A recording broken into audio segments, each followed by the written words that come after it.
भक्तों, ओम नमः शिवाय, श्री शिवाय नमस्तुभ्यम, जय श्री महाकाल। जी हाँ भक्तों, क्या आपका भी जो बच्चा है उसका जो मन है वो पढ़ाई लिखाई में बिल्कुल भी नहीं लगता। आप लोग बहुत ज़्यादा परेशान हैं उसकी पढ़ाई को लेके कि आखिरकार हमारा जो बच्चा है उसका जो मन है वो पढ़ाई लिखाई में क्यों नहीं लगता। आपको भी समझ में नहीं आता कि आखिर ऐसा क्या हो गया है जिसके कारण हमारा जो बच्चा है उसका जो मन है वो पढ़ाई में बिल्कुल भी नहीं लगता। तो आप लोग को परेशान होने की कोई भी आवश्यकता नहीं है, क्योंकि आज जो मैं आपको उपाय बताने वाला हूं, अगर आपने उसको ध्यान से सुन के और अच्छे तरीके से कर लिया तो अवश्य रूप से सारी की सारी इच्छा, सारी की सारी जो मनोकामना है वो पूरी होगी ही होगी। और आपका जो भी बच्चा है जिसका भी मन पढ़ाई लिखाई में नहीं लगता, अवश्य रूप से उसका जो मन है वो पढ़ाई की ओर लगेगा ही लगेगा और पढ़ाई की ओर आकर्षित होगा ही होगा। क्या करना है, कैसे करना है, पूरा मैं आपको बताने वाला हूँ, पूरा अच्छे तरीके से आपको समझाने वाला हूँ। तो बस उपाय ध्यान से सुन के अच्छे से करिएगा ज़रूर। और अगर आपने आज का ये उपाय ध्यान से सुन के और अच्छे तरीके से कर लिया तो अवश्य रूप से सारी की सारी इच्छा मनोकामना पूरी होगी ही होगी। देखिए, आपको भी पता है कि पूज्य गुरुदेव की जो कथा होती है उसमें लाखों की भीड़ आती है। कैसे भीड़ आती है? लाखों की भीड़ आती है। और जब गुरुदेव की कथा में लाखों की भीड़ आती है तो वहाँ ज़्यादातर जो भक्त होते हैं वो क्या करते हैं, पत्र के द्वारा अपनी इच्छा और पत्र के द्वारा अपनी मनोकामना जो होती है वो गुरुदेव तक पहुँचाते हैं। तो अभी गुरुदेव की कथा चल रही थी, आज से 4 से 5 महीना पहले की बात है। गुरुदेव की क्या है, कथा चल रही थी और गुरुदेव की कथा में लाखों की भीड़ आई। अब जब गुरुदेव की कथा में लाखों की भीड़ आई तो वहाँ ज़्यादातर जो भक्त थे उन्होंने क्या किया, पत्र के द्वारा अपनी इच्छा, अपनी मनोकामना जो थी वो गुरुदेव तक पहुंचाई। अब जब गुरुदेव के पास पत्र पहुंचा और गुरुदेव ने जब पत्र पढ़ा तो वहाँ गुरुदेव ने देखा कि ज़्यादातर जो भक्त हैं उनकी केवल और केवल एक ही इच्छा है और एक ही मनोकामना है, क्या कि गुरुदेव हमारा जो बच्चा है ना उसका जो मन है वो पढ़ाई लिखाई में बिल्कुल भी नहीं लगता। जब भी हम कोशिश करते हैं कि उसका जो मन है वो पढ़ाई की ओर लगे, पढ़ाई की ओर आकर्षित हो, तो कहीं वो घूमने चला जाएगा, कहीं वो खेलने चला जाएगा, कहीं कुछ करने लगे, कहीं कुछ, लेकिन पढ़ेगा बस बिल्कुल भी नहीं। कृपया करके कोई उपाय बता दें कि पढ़े।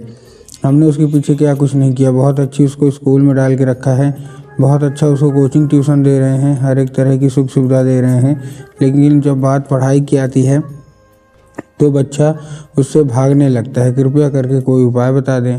अब जब गुरुदेव ने ये देखा तब गुरुदेव ने 2 से 3 उपाय बताए और कहा केवल और केवल ये उपाय कर लेना, तुम्हारा जो भी बच्चा है जिसका भी मन पढ़ाई लिखाई में नहीं लगता उसका मन अवश्य रूप से पढ़ाई की ओर आकर्षित होगा ही होगा। अब जब गुरुदेव ने उपाय बताया तो लोगों ने जा जाके इस उपाय को घर में करना शुरू कर दिया। अब जैसे ही लोगों ने जा जाके इस उपाय को घर में करना शुरू कर दिया, वही लोग गुरुदेव की कथा में मात्र 1 से 1.5 महीने के बाद वापस आए।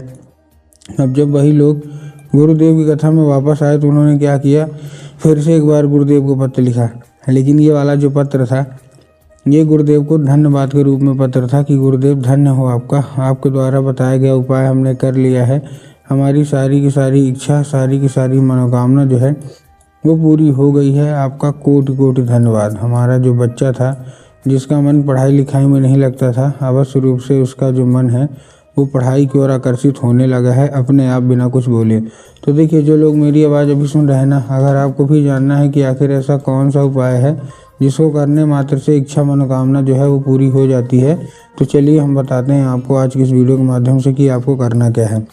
तो बस उपाय ध्यान से सुन के अच्छे से करिएगा ज़रूर। लेकिन उसके पहले चैनल पे अगर पहली बार आए हैं और आवाज़ मेरी पहली बार सुन रहे हैं तो वीडियो कर दें लाइक और चैनल को भी कर लें सब्सक्राइब, ताकि पूजनीय पंडित प्रदीप जी मिश्रा के रोज़ नए नए उपाय जो कि मैं उनकी कथा से सुनता हूँ, श्रवण करता हूँ, सबसे पहले मैं आपको प्राप्त करा सकूँ। ठीक, तो देखिए, जो हमारा सबसे पहला उपाय है, इस उपाय में आपको करना क्या है। जो हमारा सबसे पहला उपाय है, इस उपाय में आपको सबसे पहले 3 काली तिल और 1 धतूरा लेना है। क्या क्या लेना है? 3 काली तिल लेना है और 1 धतूरा लेना है। अब देखिए, काली तिल और काली मिर्च में बहुत सारे लोग कंफ्यूज होते हैं कि काली तिल क्या है, काली मिर्च क्या है, हमको थोड़ा साफ साफ बताइए।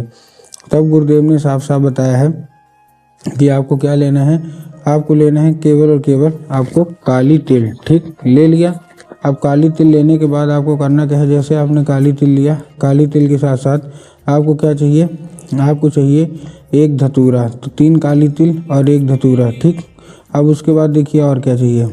आप अपने बच्चे के हाथ में देके उसको भेजिए कहाँ, सीधा सीधा शिव मंदिर। अब जैसे ही आपका बच्चा शिव मंदिर पहुँचेगा, शिव मंदिर पहुँचने के बाद आपको करना क्या है, जैसे ही शिव मंदिर पहुँचेगा, शिव मंदिर पहुँचने के बाद आपको उसको बोलना है कि दक्षिण दिशा में खड़ा हो जाए और उत्तर की ओर अपना चेहरा कर ले। अब देखिए दक्षिण और उत्तर में ना बहुत सारे लोग कंफ्यूज भी होते हैं कि दक्षिण क्या है, उत्तर क्या है, हमको थोड़ा साफ साफ बताओ। तब गुरुदेव ने साफ साफ बताया है कि आप जिस भी शिव मंदिर जा रहे हैं उस शिव मंदिर का जिधर साइड जलाधारी होगा, आपको अपना चेहरा उधर साइड करके खड़े हो जाना है, ठीक। खड़े हो गए। अब खड़े होने के बाद आपको क्या करना है, एक नाम लेके, कौन सा, महादेव का बहुत ही सुंदर सा नाम है श्रम्भेश्वर महादेव। तो आपको करना क्या है, आपको श्रम्भेश्वर महादेव का नाम लेके और उन्हीं का स्मरण करके आपको चुपचाप क्या कर देना है, अर्पित कर देना है बस। पूज्य गुरुदेव कहते हैं कि अगर आपने ऐसा कर लिया तो अवश्य रूप से सारी की सारी इच्छा, सारी की सारी जो मनोकामना है वो पूरी होगी ही होगी। और आपका जो बच्चा है जिसका मन पढ़ाई लिखाई में नहीं लगता, अवश्य रूप से उसका जो मन है वो पढ़ाई की ओर आकर्षित होगा ही होगा। ये था हमारा कौन सा, पहला उपाय। अब हम चलते हैं अपने दूसरे उपाय की ओर। इस उपाय में जितनी भी माताएं अपने बच्चों के लिए उपाय करिएगा। इस उपाय में आपको एक लाल फूल चाहिए और माता सरस्वती की फ़ोटो चाहिए आपको अपने घर में। अगर आपके घर में माता सरस्वती की फ़ोटो या मूर्ति है तब तो अच्छी बात है, लेकिन अगर आपके घर में माता सरस्वती की फ़ोटो या मूर्ति नहीं है तो आपको बाज़ार जाना है, माता सरस्वती की फ़ोटो लेना है और अपने घर में उनको स्थान दे देना है, ठीक। दे दिया।